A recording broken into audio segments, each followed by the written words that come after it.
It was the biggest catastrophe in recent history. The tsunami hit Indonesia in December 2004 with merciless violence.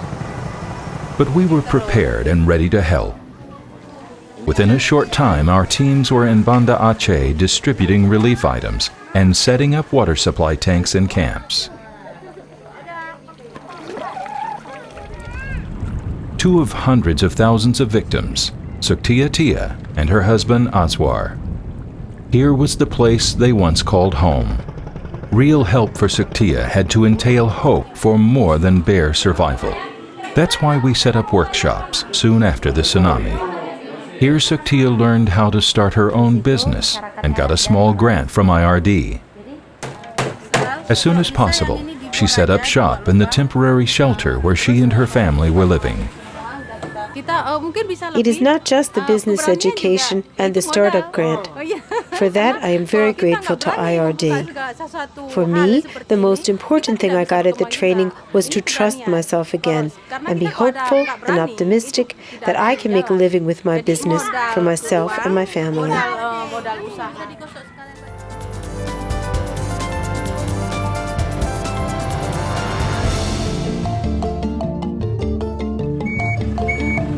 34-year-old Adelia gets a new delivery of detergent, soap, and hygiene products.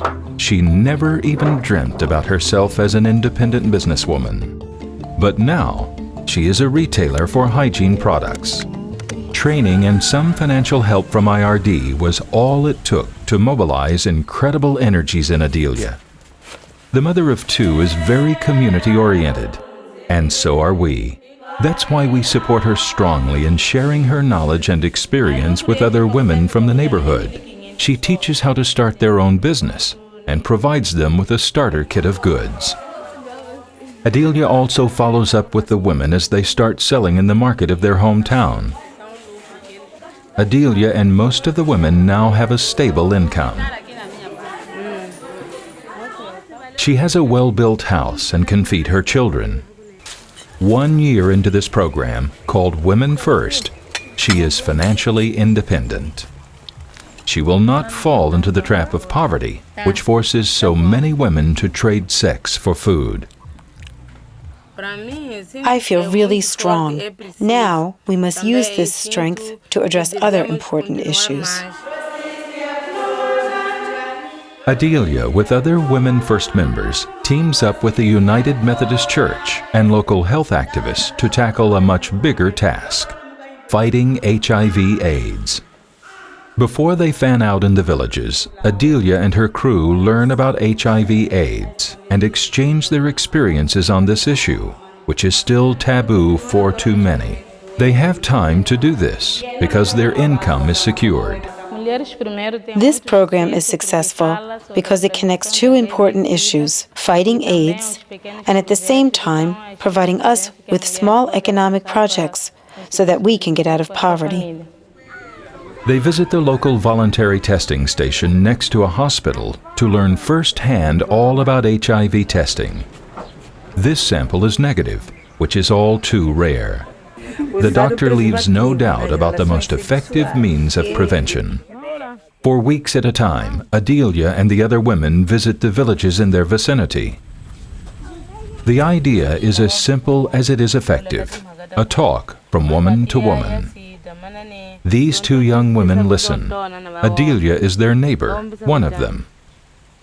She makes no moral judgments, just listens and informs about means of prevention, about the safety that fidelity and abstinence can give, about responsibility for free testing.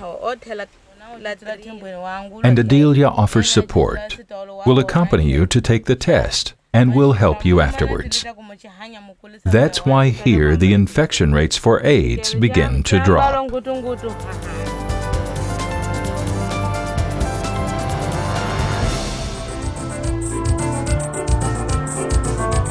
Today, Zahid Ali Khan is a happy man. He brings his two sons to school and then heads to work in nearby Jalalabad, a city in eastern Afghanistan. Zahid works as foreman on a government construction site. His job is to make sure that the construction is done safely and properly. He has a sharp eye and does not miss possible errors made by construction crews. Ironworks, welding, or plumbing, Zahid knows what to look for. Zahid wasn't always that busy.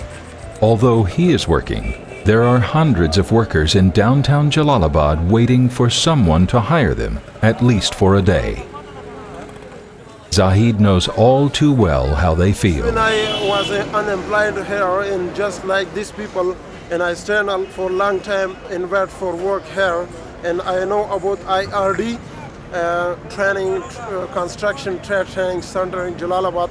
I gone to there and applied there. If you get a couple weeks in between Victor Odegaard and his Afghan deputy director are happy to meet their former student again. boost you up even higher. Here is where Zahid Ali Khan got the skills that made all the difference and helped him finally get a job. His former teacher presents Zahid to his class. "Look at me," Zahid tells them. "I now have a job. This program works." The Vocational Training Center is run by Victor Odegaard, a longtime builder from California who wanted to help Afghanistan get back on its feet. So through IRD, he set up the center, which provides high-quality professional training to Afghan workers, free of charge. Zahid and his family live in a little village just outside of Jalalabad. They're still in a single rented room, but he and his wife hope to move soon into their own modest house. While his boys attend school the next morning, Zahid is doing a last checkup on an almost completed school.